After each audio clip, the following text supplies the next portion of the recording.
जय Hind students, welcome back to our YouTube channel. कैसे हैं आप सभी लोग? उम्मीद करता हूं सभी बहुत ही बढ़िया होंगे। सो गाइज, आज हम लोग डिस्कस करेंगे सेंटर स्टेट्स के रिलेशंस के बारे में। तो आपको ऑलरेडी पता है, लक्ष्मीकांत पॉलिटी की हमारी सीरीज चल रही है। जिन लोगों ने वो सीरीज स्टार्टिंग से नहीं देखी है, प्लीज स्टार्टिंग से देखिएगा, तब जाकर ये पॉलिटी का पूरे टॉपिक्स बेसिक से लेकर एडवांस तक के आपके कवर होंगे। आपको करना क्या है, कमलाक्ष झा नाम का हमारा ऑफिशियल मतलब यूट्यूब चैनल है, कमलाक्ष झा ऑफिशियल। यहाँ पर जाइए, प्लेलिस्ट में पूरी आपको लक्ष्मीकांत पॉलिटी की जो है वो starting from first lecture lectures जो है वो मिल जाएंगे। तो और जिन लोगों ने अभी तक चैनल को सब्सक्राइब नहीं किया, कर लो, क्योंकि यहाँ पर सबसे बेस्ट कंटेंट हम प्रोवाइड कराते हैं, वो भी स्पेशली वो पूरी चीजें जो एग्जामिनेशन में आपके लिए काम की होती है, वो पूरी चीज यहाँ पर पढ़ाई जाती है। तो हम टॉपिक को स्टार्ट करेंगे। और एक बहुत ही बेहतरीन चीज है गाइज आपके लिए कि आप जब प्रिपरेशन कर रहे हैं तो अपने ब्रेन को सुपर स्मार्ट बनाने के लिए कुछ चीजें हैं हमारे पास, तो वो मैं आपको इस लेक्चर के एंड में या बीच में बताऊंगा। तो लेक्चर को जो है वो सुनते रहिएगा। और देखिए, आप हम लोगों ने क्या किया है कि इस प्रकार से इंडेक्स बनाया है कि हर टॉपिक को जो है वो सब टॉपिक्स में जो है वो कवर किया हुआ है। ये आपको हेल्प करेगा बेसिकली आपके रिवीजन के दौरान। आपको कुछ नहीं करना है, बस हमारे इंडेक्स से चीजों को पढ़ने की कोशिश करना है। उससे आपको पूरी क्लैरिटी मिल जाएगी हर एक टॉपिक से रिलेटेड, सब टॉपिक से रिलेटेड। बाई चांस आपसे फॉर एग्जांपल मेंस में क्वेश्चन पूछ लिया जाए कि बताओ यार, फाइनेंशियल रिलेशन सेंटर और स्टेट्स के बीच में किस प्रकार के होते हैं, तो आपको कुछ नहीं करना है, हमारे 4 और 5 नंबर पेज को जो है पढ़ लोगे आप इस पीडीएफ के, तो आपको वो चीज क्लियर हो जाएगी बहुत अच्छे से। जीएसटी पढ़ना है तो जीएसटी का हालांकि एक डेप्थ टॉपिक जो है वो आगे चल के हम लोग कवर अप करेंगे, इसमें उतना कुछ खास नहीं है सेंटर स्टेट के रिलेशन के पॉइंट ऑफ व्यू से। तो ये चीजें हैं। तो ये इस प्रकार से हमने इंडेक्स अपना बनाया हुआ है जिससे कि आपकी प्रिपरेशन जो है वो बहुत ईजी हो जाए। और रही बात इसकी पीडीएफ की, तो इसकी पीडीएफ आपको मिलेगी इस नंबर पर। व्हाट्सएप आप करेंगे तो आपको एक्सक्लूसिव टेलीग्राम चैनल का जो है वो हम एक्सेस प्रोवाइड कराएंगे, जहां पर बिल्कुल इसकी पीडीएफ मिलेगी जिसमें प्रिसाइज तरीके से हर एक चीज हमने जो है वो मेंशन करी है, जो आपके एग्जाम में आपको हेल्प करेगी। चलो, बिना समय वेस्ट किए स्टार्ट करते हैं। लाइक का बटन जरूर हिट करना, अपना सपोर्ट को जो है वो दिखाते रहो। लेक्चर पसंद आ रहा है, लाइक का बटन जो है वो जरूर हिट करो, क्योंकि हम इतनी मेहनत करते हैं तो एक लाइक तो बनता ही है। चलिए, तो हम बहुत ही इंपॉर्टेंट पॉलिटी का टॉपिक है गाइस, सेंटर स्टेट्स रिलेशन। केंद्र सरकार और राज्य सरकार के बीच में क्या संबंध है और किस प्रकार से वो संबंध अपने मेंटेन करते हैं, उसको हम लोग कवर अप करने वाले हैं। ये आपके जीएस पेपर 2 में डायरेक्टली मेंशन्ड है, प्रीलिम्स और मेंस और प्लस इवन इंटरव्यू में भी, यानी कि आपकी पर्सनालिटी टेस्ट में भी ये चीज, ये वाला टॉपिक जो है वो काफी रेलिवेंट है। आइए, what kind of federal structure does Indian constitution established? याद आ रहा है, फेडरलिज्म के टॉपिक को हम ऑलरेडी पहले कवर अप कर चुके हैं। क्या आप मुझे बता सकते हो कि हमारी कंट्री में कौन सा फेडरल स्ट्रक्चर जो है वो हम लोग फॉलो करते हैं? बताओ। तो हम ऐसा फेडरल स्ट्रक्चर फॉलो करते हैं, हमारा एक यूनिक मॉडल है। इसका आंसर ये है कि हमारा एक यूनिक मॉडल है जिसमें सेंटर जो है वो स्ट्रांग है। कम ऑन, लास्ट लेक्चर में मैंने आपको समझाया था कि हमारा सेंटर जो है वो स्ट्रांग है। कॉजी फेडरल स्ट्रक्चर है हमारा, जिसमें कई केसेस में, जैसे इमरजेंसी सिचुएशन के केस में, सेंटर जो है वो अपनी स्टेट की पावर जो है वो अपने कंट्रोल में कर लेता है, लॉ एंड ऑर्डर को मेंटेन करने के लिए अपने कंट्रोल में कर लेता है। कभी कंट्री कोई फाइनेंशियल प्रॉब्लम में पड़ जाए तो अपने कंट्रोल में कर लेता है, किसी प्रकार का क्राइसिस आता है तो सेंटर स्टेट को अपने कंट्रोल में कर लेता है। राइट? कम ऑन से, यस और नो? क्लैरिटी मिल रही है? पुराने लेक्चर से रिकॉल किया चीजें, अब इसको कंटिन्यू करते हैं। तो इस टॉपिक को हम 4 पार्ट्स में डिवाइड किया है हम लोगों ने, यानी कि इसी लेक्चर में ये 4 पार्ट्स कवर होंगे। कौन से 4 पार्ट्स हैं? एक है लेजिस्लेटिव रिलेशन, जिसमें हम लोग जो है वो डिस्कस करेंगे किस चीज के बारे में, कि कानून बनाने की जो शक्तियां हैं केंद्र सरकार के पास, राज्य सरकार के पास, कैसा वो रिलेशंस मेंटेन करते हैं। दूसरा, हम एडमिनिस्ट्रेटिव रिलेशंस की प्रशासन के पॉइंट ऑफ व्यू से किस प्रकार से दोनों स्टेट और सेंटर के बीच में रिलेशंस मेंटेन होते हैं। और तीसरा है फाइनेंशियल रिलेशन। और एक और चीज है, चौथा, हम लोग जो है वो इस पर्टिकुलर लेक्चर के अंदर डिस्कस करेंगे कुछ ट्रेंड्स और कुछ मुद्दे जो सेंटर और स्टेट के रिलेशंस में हम लोग को देखने को मिल रहा है। तो ऐसे करके ये पूरी चीज इस लेक्चर के अंदर कवर होंगी। तो चलिए, आइए बिना समय वेस्ट किए हम सबसे पहले बात करते हैं कानून बनाने के रिलेशंस के बारे में, सेंटर और स्टेट के। तो देखो गाइस, ये आता है आर्टिकल 245 से लेकर आर्टिकल 255 के बीच में, यानी कि आर्टिकल 245 टू 255, ये अनुच्छेद जो है हमारे भारतीय संविधान के अंदर, इंडियन कॉन्स्टिट्यूशन के अंदर, जो क्लियरली एक्सप्लेन कर रहे हैं कि किस प्रकार से पावर जो है वो स्टेट और सेंटर के बीच में डिस्ट्रीब्यूट हुई है। यस? अब देखो, पावर का डिस्ट्रीब्यूशन गाइस 7th शेड्यूल में लिखा हुआ है। ये चीज आपको अभी तक याद हो ही गई होगी। 7th शेड्यूल के अंदर हम लोग को 3 लिस्ट देखने को मिलती है। यूनियन लिस्ट, लिस्ट 1 भी बोलते हैं इसको, स्टेट लिस्ट, लिस्ट 2, और कॉन्करेंट लिस्ट, लिस्ट 3। और इसको मैंने आपको याद करने के लिए भी दे दिया था, चलो फटाक से रिकॉल करो और मुझे कमेंट बॉक्स पे लिखकर बताओ, यूनियन लिस्ट में कितने सब्जेक्ट्स हैं टोटल, स्टेट लिस्ट में कितने सब्जेक्ट्स हैं टोटल, और कॉन्करेंट लिस्ट में कितने सब्जेक्ट्स हैं टोटल। अब देखते हैं किसको ये चीज जो है वो याद है। तो देखो गाइस, यूनियन लिस्ट में वो पूरे सब्जेक्ट्स हैं जिस पर केंद्र सरकार कानून बनाती है। स्टेट लिस्ट में पूरे वो सब्जेक्ट्स हैं जिस पर राज्य सरकार कानून बनाती है, और कॉन्करेंट लिस्ट में स्टेट गवर्नमेंट और सेंट्रल गवर्नमेंट दोनों मिलकर कानून बनाते हैं। यूनियन लिस्ट के अंदर जैसे डिफेंस हुआ, रेलवेज हुआ, फॉरेन अफेयर्स, ऐसे सब्जेक्ट्स आ जाते हैं। स्टेट लिस्ट के अंदर पुलिस, पब्लिक हेल्थ, एग्रीकल्चर, ऐसे सब्जेक्ट्स आते हैं। कॉन्करेंट लिस्ट के अंदर सेंटर और स्टेट दोनों ही मिलकर जो कानून बनाती है, उसमें एजुकेशन हुआ, मैरिज हुआ, क्रिमिनल लॉ हुआ, ऐसे मतलब सब्जेक्ट्स पर या ऐसे एरियाज पर जो है वो कानून बनाने की शक्ति दोनों के पास है। What happens in case of conflict in concurrent list, ये मैं पहले भी आपको पढ़ा चुका हूं कि अगर कॉन्करेंट लिस्ट के अंदर किसी भी प्रकार का इशू आता है, यानी कि कॉन्करेंट लिस्ट में पावर्स हैं कि सेंट्रल गवर्नमेंट और स्टेट गवर्नमेंट दोनों ही कानून जो है वो बनाएंगी, बट अगर कॉन्फ्लिक्ट होगा तो क्या होगा, आपको इसका जवाब जो है बताए, केंद्र सरकार के द्वारा बनाए गए कानून जो है वो मान्य होंगे, राज्य सरकार के द्वारा बनाए गए कानून मान्य नहीं होंगे। इसका मतलब साफ साफ ये नजर आ रहा है कि सेंट्रल गवर्नमेंट जो है वो ज्यादा पावरफुल है comparative to state government. Clear हुई बातें? अब हम थोड़ी सी चीजें और डेप्थ में पढ़ने की जो है वो कोशिश करेंगे। ठीक है, तो स्पेशल पावर जो पार्लियामेंट को दी गई है स्टेट लिस्ट के अंदर, मतलब सिंपली यहां पर ये बताने की कोशिश कर रहा हूं मैं इस पर्टिकुलर, देखो कितने सिंपल तरीके से हमने लिखा है कि इसमें ये क्लैरिटी आपको मिल जाएगी इसको पढ़कर, और अभी आप जो समझोगे कि कुछ ऐसी चीजें हैं, कुछ ऐसे एरियाज हैं जहां पर केंद्र सरकार जो है वो ज्यादा पावरफुल नजर आती है। राइट, और ये यूनिक फीचर है हमारे इंडियन कॉन्स्टिट्यूशन का। जैसे आर्टिकल 249 आप देखो, राज्यसभा रेजोल्यूशन पास कर सकती है नेशनल इंटरेस्ट के लिए। राज्यसभा के पास पूरी पावर है रेजोल्यूशन पास करने की, किस किस पॉइंट ऑफ व्यू से, नेशनल इंपॉर्टेंस के पॉइंट ऑफ व्यू से, नेशनल इंटरेस्ट के पॉइंट ऑफ व्यू से। और यहां पर वो पूरे सब्जेक्ट जो है वो हो सकते हैं जो स्टेट लिस्ट के अंदर मेंशन्ड है। तो स्टेट लिस्ट में जो सब्जेक्ट्स है उस पर पार्लियामेंट कानून बना सकती है अगर बात आती है नेशनल इंपॉर्टेंस की, उसमें राज्यसभा के पास पावर है रेजोल्यूशन पास करने की। और वो बिल्कुल लॉजिकल भी है क्योंकि राज्यसभा जो है वो किसको रिप्रेजेंट करती है, हमारे इंडियन स्टेट्स को, हमारे राज्यों को, जो पुराने लेक्चर्स में आपको क्लियर हो गया होगा। यस। दूसरा, आर्टिकल 250, जब भी हमारी कंट्री के अंदर इमरजेंसी लगती है, नेशनल इमरजेंसी, तो उसमें पार्लियामेंट स्टेट लिस्ट के सब्जेक्ट्स पर कानून बना सकती है बिना किसी चिंता के।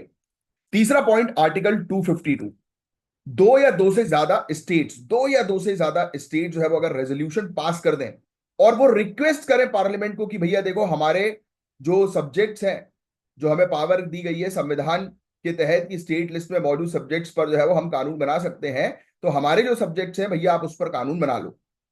तो अगर दो या दो से ज्यादा स्टेट्स पास करेंगे ऐसे रेजोल्यूशन को, तो पार्लियामेंट फिर स्टेट लिस्ट पर कानून रिक्वेस्ट के आधार पर बना सकती है। आर्टिकल 252 ये कह रहा है।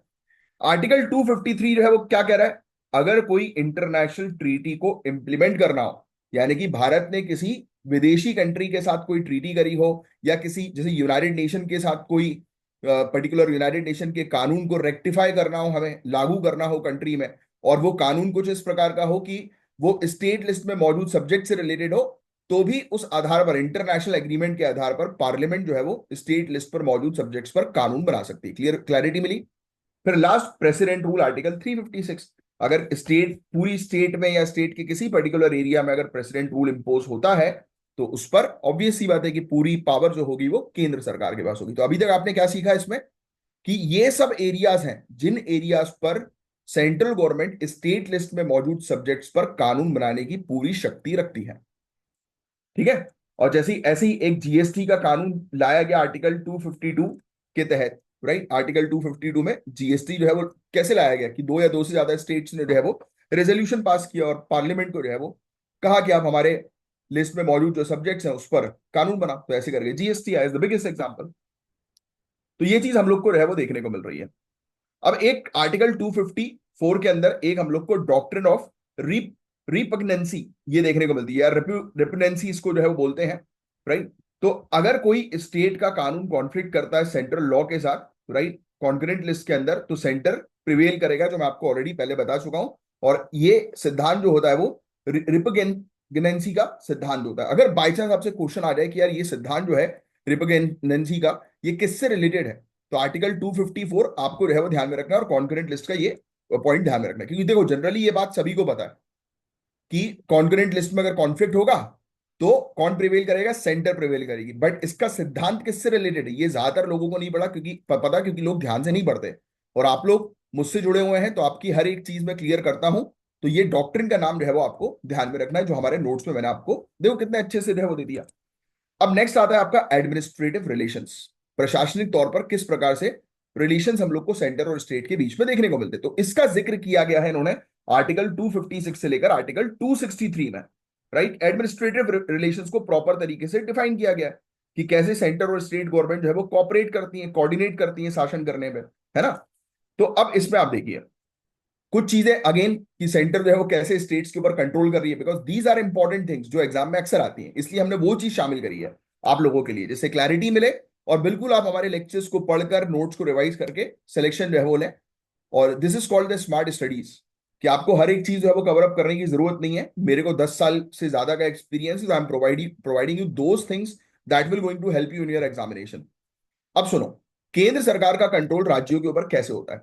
आर्टिकल 256, आर्टिकल 256 क्लियरली ये बोलता है कि केंद्र ने अगर कोई कानून बनाया है तो उसको राज्य को फॉलो करना पड़ेगा। राइट, अब राज्य इसको डिनाई नहीं कर सकती। अगर स्टेट गवर्नमेंट डिनाई करेगी तो आर्टिकल 256 के तहत स्टेट गवर्नमेंट पालन नहीं कर रही है भारतीय संविधान का, और जब भारतीय संविधान का पालन नहीं होता है तो उस समय प्रेसिडेंट रूल भी इंपोज किया जा सकता है। यस, आर्टिकल 257, स्टेट जो है केंद्र के इंटरेस्ट के अगेंस्ट कभी नहीं जाएगी। केंद्र जो बोलेगी वैसा स्टेट गवर्नमेंट को करना पड़ेगा। तो यहां पर समझ में आ रहा है कि केंद्र सरकार कितनी पावरफुल नजर आ रही है। आर्टिकल 365, प्रेसिडेंट रूल अगर लगा है और डिसोबे, मतलब अगर, हाँ वही वही मैंने आपको बताया 256 और 365 दोनों सेम ही है, कि अगर स्टेट जो है वो सेंटर जो बोल रही है वो फॉलो नहीं करेगी, तो मैंने आपको ये बताया ना, तो प्रेसिडेंट रूल जो है वो लग जाएगा। 256 में मैंने आपको एक्सप्लेन किया, पहले तो बोल दिया कि भाई केंद्र सरकार जो भी कानून बनाएगी स्टेट गवर्नमेंट को जो है वो फॉलो करना पड़ेगा। राइट, अब फॉलो नहीं करेंगे तो आर्टिकल 365 में बोल दिया है कि भैया 356 के तहत जो है वो प्रेसिडेंट रूल इंपोज कर दिया जाएगा अगर फॉलो नहीं करोगे तो ये देखो ये चीज हम लोग को यहां पर एडमिनिस्ट्रेशन के पॉइंट ऑफ व्यू से देखने को मिली, प्रशासन के पॉइंट ऑफ व्यू से। पहला हमने देखा कानून बनाने की जो पावर जो सेंटर के पास ज्यादा है वो इन सब आर्टिकल्स के तहत ज्यादा है, और दूसरा प्रशासन करने की पावर जो है सेंटर के पास ज्यादा है वो इन सब कानून के तहत ज्यादा है। समझे आप।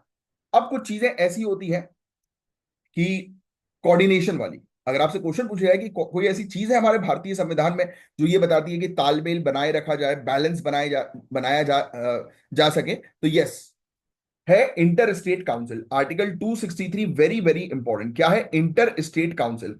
अगर किसी भी प्रकार का कोई मुद्दा होता है दो या दो से ज्यादा राज्यों के बीच में, तो ऐसे स्पेशलाइज्ड काउंसिल बनाए जा सकते हैं जो बेसिकली ऑनरेबल प्रेसिडेंट स्टैब्लिश करेंगे, और इन काउंसिल्स के जरिए जो विवाद जो होते हैं आपस में राज्यों के बीच के, उनको रिजॉल्व किया जा सकता है।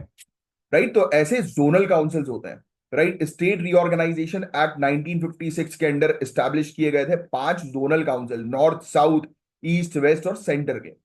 राइट, तो ये एक एग्जांपल है। राइट, तो ऐसी काउंसिल्स हम लोग को देखने को मिलती है जो बनाई जाती है कॉमन मुद्दों को रिजॉल्व करने के लिए आपस में दो या दो से ज्यादा राज्यों के। तो ये है कोऑर्डिनेशन।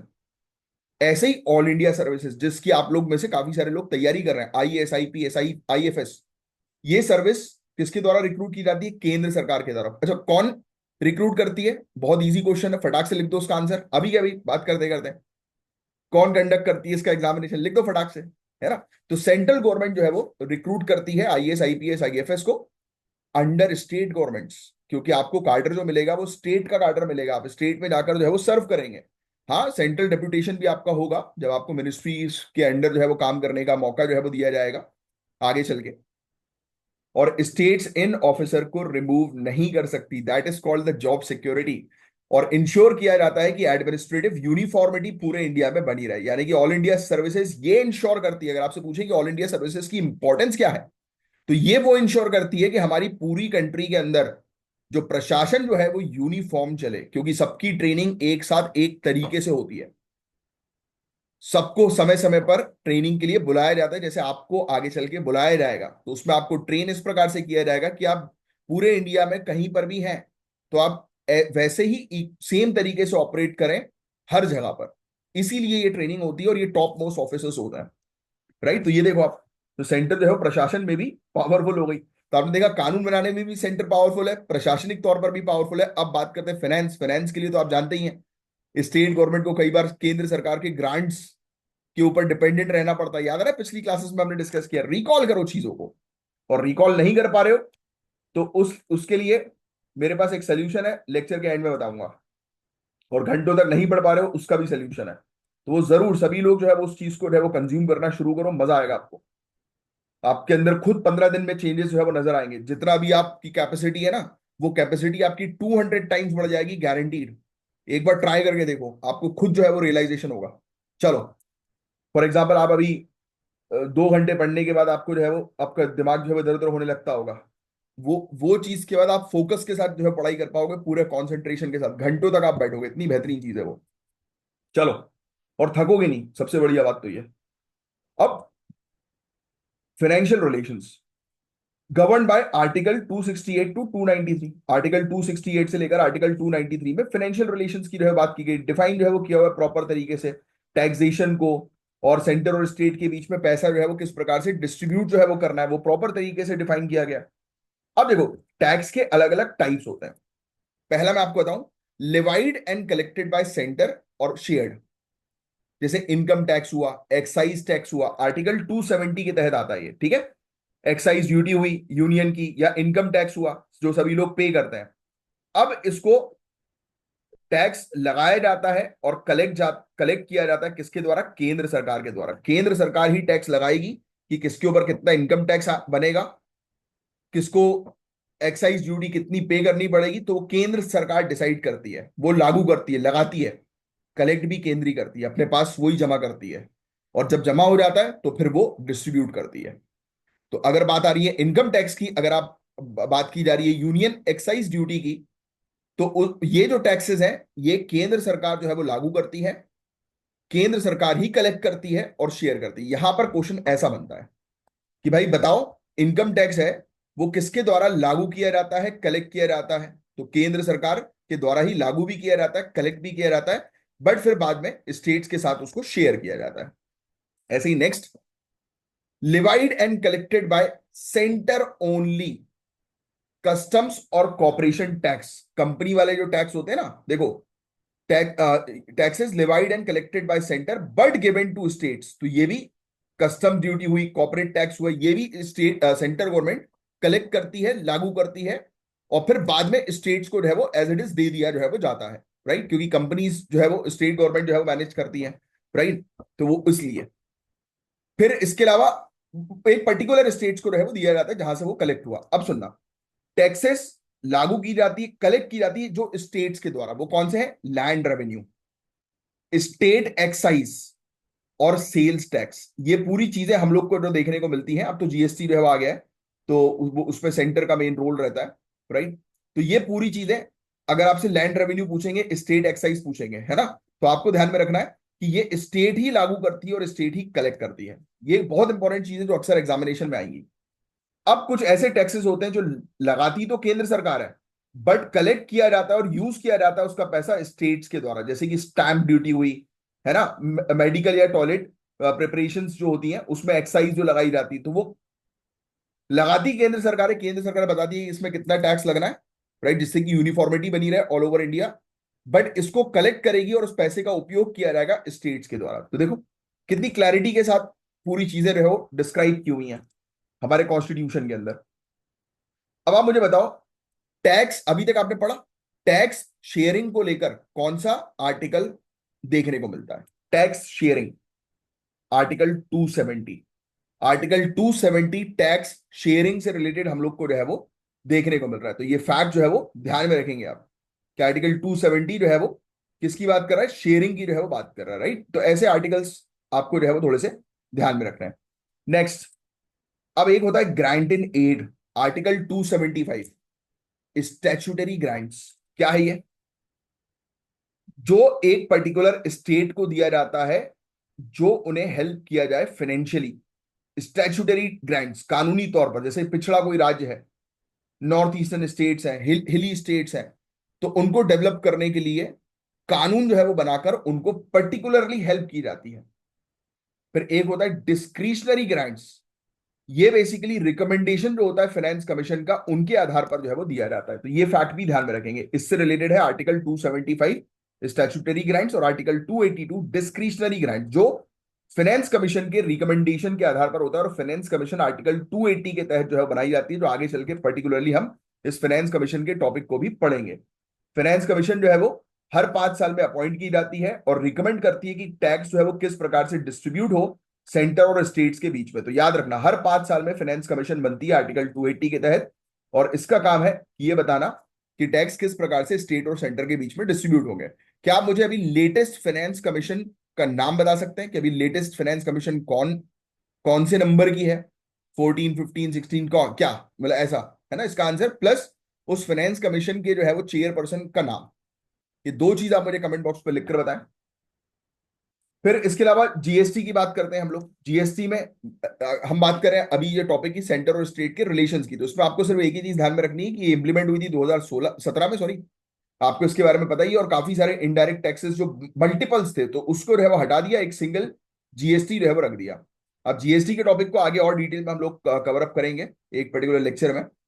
और आप मुझे बताओ, आपको ऑलरेडी पता है जीएसटी से जो भी पैसा जो है वो कलेक्ट किया जाता है वो सेंटर और स्टेट के बीच में जो है वो शेयर हो जाता है, और जीएसटी काउंसिल रिकमेंड करती है कि भाई किन किन चीजों पे कितना टैक्स लगेगा। तो क्या आप मुझे बता सकते हो कि टैक्स का स्लैब क्या है? जैसे 5%, 18%, है ना, 0%, ऐसा कोई आप टैक्स के स्लैब्स बता सकते हो कि कौन से टैक्स आज की डेट में लागू होते हैं? 0% टैक्स भी लागू है, राइट? और वो किस चीज में है देखते हैं, किसको पता है इसके बारे में। हालांकि आगे चल के आने वाले लेक्चर में एक पर्टिकुलर लेक्चर आपको जीएसटी का भी मिलेगा, तो डोंट वरी अबाउट इट। अभी सिर्फ सेंटर स्टेट के रिलेशन को समझ रहे थे तो उसी तक हम सीमित रहते हैं। अब नेक्स्ट, आजकल सेंटर स्टेट के रिलेशंस में क्या मुद्दे हम लोग को नजर आ रहे हैं? देखो, 1950s और 1960s के समय पे इसको हमने फेज वाइज है वो डिवाइड किया हुआ है। फिर 1960s से लेकर 1990, और 1990 से लेकर 2015, और 2015 के बाद क्या चीज हम लोग को देखने को मिल रही है। तो 1950s और 1960s के समय पर ऑब्वियसली बात है कांग्रेस डोमिनेंट थी, तो हमें देखने को मिला था कि केंद्र सरकार जो है वो ज्यादा पावरफुल थी, स्ट्रॉन्ग सेंट्रल गवर्नमेंट हमें देखने को मिल रही थी, क्योंकि राज्यों में ऑब्वियसली बात है कि वो पार्टी नहीं थी, राइट? पूरे इंडिया में आप कह सकते हो कि मैक्सिमम स्ट्रेंथ जो थी वो कांग्रेस की थी, तो इसलिए पावरफुल सेंटर। फिर 1967 से लेकर 1989 का पीरियड, ये वो पीरियड था जिस समय नॉन कांग्रेस गवर्नमेंट जो है वो एकदम से उभर कर आई, काफी सारी पार्टीज जो है वो उभर कर आ रही हैं, राइट? तो उसमें हमें कॉन्फ्लिक्ट्स बहुत ज्यादा देखने को मिले, सेंटर और स्टेट्स के बीच में लड़ाइयां हो गई। फिर गठबंधन का समय आ गया। जब गठबंधन का समय आया तो रीजनल रीजनल पार्टीज ने अपनी इंपॉर्टेंस गेन करी, और स्टेट की ऑटोनॉमी बरकरार रही, राइट? क्योंकि सब लोग को अपने हित के लिए हित को जो है वो पूरा करना है, इंटरेस्ट को जो है वो पूरा करना है, इसलिए रिलेशनशिप बनाना बहुत जरूरी है, क्योंकि हित रिलेशनशिप फिर टूटेंगे तो सरकार जो है वो डूब जाएगी। तो कोलिशन एरा आया। फिर 2014 के बाद अगेन हम लोग को एक स्ट्रॉन्ग सेंट्रल गवर्नमेंट जो है वो देखने को मिला, right? Strong central government plus coalition, दोनों का मिक्सचर हम लोग को जो है वो देखने को मिल रहा था समय समय पर।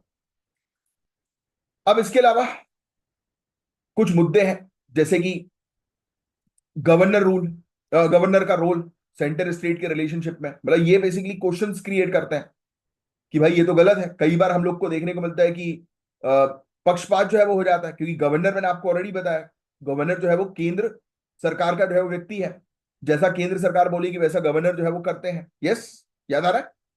तो प्रेसिडेंट रूल को वो रिकमेंड कर सकते हैं, तो ये उनका बायसनेस होता है, बोला जाता है।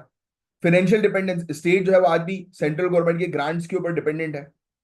फिर इसके अलावा कुछ स्टेट ज्यादा पावर जो है वो डिमांड करती हैं, राइट, और उनको पावर दी भी गई है। फिर inter state water sharing disputes भी हम लोग को देखने को मिलता है, कई बार नदियों को लेकर आपस में राज्यों के बीच में डिस्प्यूट्स हो जाते हैं। तो ये कुछ मुद्दे हैं जो अक्सर हम लोग को देखने को मिलते हैं। फिर अभी कुछ रीसेंट डेवलपमेंट भी हुए, नीति आयोग 2015 के अंदर प्लानिंग कमीशन को रिप्लेस किया गया। क्यों? क्योंकि कोऑपरेटिव फेडरलिज्म लेकर आना था, बट एक्चुअल में अगर आप समझने की कोशिश करोगे तो ये मेन मुद्दा नहीं था। प्लानिंग कमीशन जो है वो कांग्रेस से रिलेटेड था, इसलिए उसको हटाया गया। फिर एनडीए सरकार ने सोचा कि भाई हमारी अब लेगेसी चलनी चाहिए, तो नीति आयोग लेकर आओ। क्योंकि ऑब्वियसली बात है कि planning commission, yes that is again true, मैं उसको डिनाई नहीं कर रहा, planning commission top to bottom approach पे काम करती थी। बट प्लानिंग कमीशन ने जो है वो न्यू डेवलपमेंट काउंसिल या नेशनल डेवलपमेंट काउंसिल, नेशनल है शायद, एक बार उसको कंफर्म कर लेना प्लीज, एनडीसी, ये इकोनॉमिक्स में आता है, नेशनल डेवलपमेंट काउंसिल जो है वो शुरू किया था। और उसका ऑब्जेक्टिव था बॉटम टू टॉप अप्रोच पर काम करना है, यानी कि ग्रास रूट लेवल पर जो प्रॉब्लम्स हो रही है उसको ऊपर वाले अधिकारियों तक पहुंचाना, जिससे कि फिर पॉलिसी बने। क्योंकि यहाँ पर पहले क्या हो रहा था, पहले ऊपर टेबल में बैठ के पॉलिसी बना देते थे किन लोगों के लिए जो ग्रास रूट लेवल पर काम कर रहे हैं। अब उनको वो पॉलिसी सन में उनको बेनिफिट कर रही है नहीं कर रही है, इसकी कोई रियलिटी या के बारे में पता नहीं था। बट अब नीति आयोग का जो अप्रोच है वो कॉपरेटिव फेडरलिज्म का मेनली अप्रोच है, bottom to top, top to bottom दोनों अप्रोच पर फोकस करती है कि ऊपर से भी पॉलिसीज बनाई जाए जो ओवरऑल कंट्री की ग्रोथ और डेवलपमेंट के लिए हो, और ग्रास रूट लेवल पे जो चैलेंजेस है, जो प्रॉब्लम्स हैं, उनको रिजॉल्व करने के लिए ऊपर तक जो है वो उनकी बात पहुंचाई जाए, जिससे कि पॉलिसी प्रॉपर बनाई जा सके। तो ये होता है cooperative federalism, top to bottom to top approach. तो इस तरीके से आप अपने मेंस में लिख सकते हो। ऐसे ही जीएसटी काउंसिल बनाया गया, ये इंश्योर किया गया कि सेंटर और स्टेट के बीच में कॉपरेशन हो टैक्स के मैटर में। वन नेशन वन इलेक्शन का प्रपोजल हम लोग को जो है वो देखने को मिल रहा है अभी, है ना। तो ये चीज हम लोग को देखने को मिली। तो हमने देखा कि कॉन्स्टिट्यूशन एक बैलेंस्ड स्ट्रक्चर जो है वो क्रिएट करती है, जिसमें सेंटर स्ट्रांग है लेकिन स्टेट्स का रोल भी इंपॉर्टेंट है। लेकिन आज भी गवर्नर का मिसयूज, फंड की डिपेंडेंसी और सेंटर के लेजिस्लेटिव ओवररीच जैसे मुद्दे बने हुए हैं, क्योंकि आज भी केंद्र सरकार के पास बहुत पावर है कि वो राज्य सरकार के द्वारा बनाए गए कानून को जो है वो अपना कानून बनाकर हटवा सकती हैं, या फिर नेशनल इंटरेस्ट के नाम से या इंटरनेशनल ट्रीटी के नाम से राज्य सरकार के बनाए गए कानून को हटाकर अपना कानून जो है वो उनके ऊपर थोप सकती है। इसी को बोलते हैं लेजिस्लेटिव ओवररीच, जैसे कि हमने पहले जुडिशियल ओवररीच भी जो है वो पढ़ा हुआ है। तो फ्यूचर में रिफॉर्म्स होने चाहिए, फाइनेंस कमीशन को और इंडिपेंडेंट बनाना चाहिए, इंटर स्टेट काउंसिल को एक्टिव करना चाहिए, स्टेट्स को ज्यादा फिजिकल ऑटोनॉमी जो है वो देनी चाहिए, है ना। ठीक है। कोऑपरेटिव फेडरलिज्म जो है वो क्या इंडिया में मिथ है, ऐसा होता है मेंस का क्वेश्चन आ सकता है कि cooperative federalism is a myth in India, do you agree, discuss with examples, ऐसे क्वेश्चंस बनते हैं। तो हमने जो है वो लेजिस्लेटिव रिलेशंस के बारे में पढ़ा, तीन list, union, state, concurrent. Centre जो है वो स्ट्रांग है कॉन्करेंट के मामले में, कई केसेस में तो स्टेट लिस्ट की भी पावर जो है वो ले लेती है सेंटर। एडमिनिस्ट्रेटिव रिलेशनशिप में हमने आर्टिकल 256 से लेकर आर्टिकल 263 के बारे में जो है पढ़ा, जिसमें ऑल इंडिया सर्विस है, इंटर स्टेट काउंसिल है। फाइनेंशियल रिलेशन में हमने 268 से लेकर 293 के टॉपिक को जो है वो कवर अप किया, जिसमें जीएसटी आता है, फाइनेंस कमीशन आता है। फाइनेंस कमीशन का कौन सा आर्टिकल है, कमेंट बॉक्स में लिखकर बताओ, बहुत इंपॉर्टेंट, अक्सर एग्जामिनेशन में क्वेश्चन पूछे जाते हैं। फिर हमें आज की रेट, अभी जो ट्रेंड चल रहा था, तो हमने देखा कि पहले सेंटर डोमिनेंट थी, फिर कॉपरेटिव फेडरलिज्म का ट्रेंड जो है वो आ गया, नीति आयोग वगैरह, है ना। मुद्दा जो है वो आज की डेट में यही है, चैलेंजेस कि गवर्नर मिसयूज कर सकते हैं, फाइनेंशियली प्रॉपर डिस्ट्रीब्यूशन नहीं होता, पानी से रिलेटेड मुद्दे होते हैं, तो रिफॉर्म की आवश्यकता है, स्टेट को और ऑटोनॉमी देने की आवश्यकता है। तो ये था गाइस पूरा ओवरऑल टॉपिक, होपफुली आपको पूरी चीज अच्छे से क्रिस्टल क्लियर समझ में आई होगी। अब एक बहुत इंपॉर्टेंट चीज है, ब्रेन पावर कैप्सूल्स। गाइस, जो जिम में जाता है वो जिम में जाने के लिए, अपनी बॉडी बनाने के लिए प्रोटीन लेता है, बट आप लोग जब अपनी पढ़ाई कर रहे हो तो अपने ब्रेन को स्ट्रांग करने के लिए कुछ भी नहीं कर रहे हो। तो उसके लिए एक सोल्यूशन जो है वो आ चुका है, ओमेगा 3 और ओमेगा 9 का प्रॉपर मिक्स। हमारे पास जो सप्लीमेंट है अवेलेबल, वो सबसे बेस्ट है, इंपोर्टेड है, और बिल्कुल क्लिनिकली मेडिकली टेस्टेड है, और इसके प्रूवन रिजल्ट सामने आए हुए हैं। तो आप अगर इस कैप्सूल को लेते हैं 15 डेज तक, तो आपको काफी जो है वो बेनिफिट जो है वो मिलेगा, राइट। और इसमें टोटल 60 कैप्सूल्स आती हैं, जिसकी कॉस्ट अप्रोक्सीमेटली 3000 के आसपास जो है वो रहती है। बट ये आपका एक्सपेंडिचर नहीं है, ये आपका इन्वेस्टमेंट है अपने खुद के ऊपर, अपने ब्रेन के ऊपर। तो आई सजेस्ट कि लगातार 2 महीने आपको लेना चाहिए, क्योंकि 15 दिन में तो आपको रिजल्ट मिलेगा ही। 2 महीने की कैप्सूल्स आपको लेनी चाहिए, फिर एक कैप्सूल लो, यानी कि एक मतलब डब्बा लो, और वो आपका 2 महीने चलेगा। क्योंकि पहले में तो आप डेली 2 लेना शुरू करो जब स्टार्ट कर रहे हो, तो राइट। फिर 2 महीने तक एटलीस्ट डेली जो है वो 2 लो, फिर उसके बाद जो है वो आप शुरू कर दो सिंगल सिंगल, जो आपकी 2 महीने चलेगी। तो ये काफी बेनिफिट देगा आपको। आई वॉन्ट कि अगर आप सीरियसली एग्जामिनेशन की तैयारी कर रहे हैं, तो स्टडी स्मार्ट नॉट हार्ड, चीजों को अपने ब्रेन को दो जो उसको रिक्वायरमेंट है न्यूट्रिएंट की। तो ये आपको बहुत बूस्ट देगा, काफी हेल्प करेगा। और कैसे इसको ऑर्डर करना है, तो आप इस दिए गए नंबर पर जो है व्हाट्सएप कर सकते हैं, और मैं आपका ऑर्डर जो है वो प्लेस कर दूंगा। मैं खुद एक ऑफिशियल पार्टनर हूँ बेसिकली इस कंपनी का, जो कंपनी जो है ये प्रोडक्ट प्रोवाइड कराती है। तो आप बिल्कुल निश्चिंत रहें, आपके पास जो भी प्रोडक्ट आएगा वो, क्योंकि मार्केट में बहुत सारे ओमेगा 3 ओमेगा 9 के जो प्रोडक्ट्स है वो फेक है, राइट। तो उसके उसके चक्कर में मत पड़ना, अगर बेस्ट रिजल्ट जो है वो चाहिए तो बेस्ट चीज जो है वो इनटेक करना शुरू करो। चलो, जय हिंद, मिलेंगे नेक्स्ट लेक्चर में, तब तक के लिए bye bye, take care, have a great day, tata, Jai Shri Mahakal.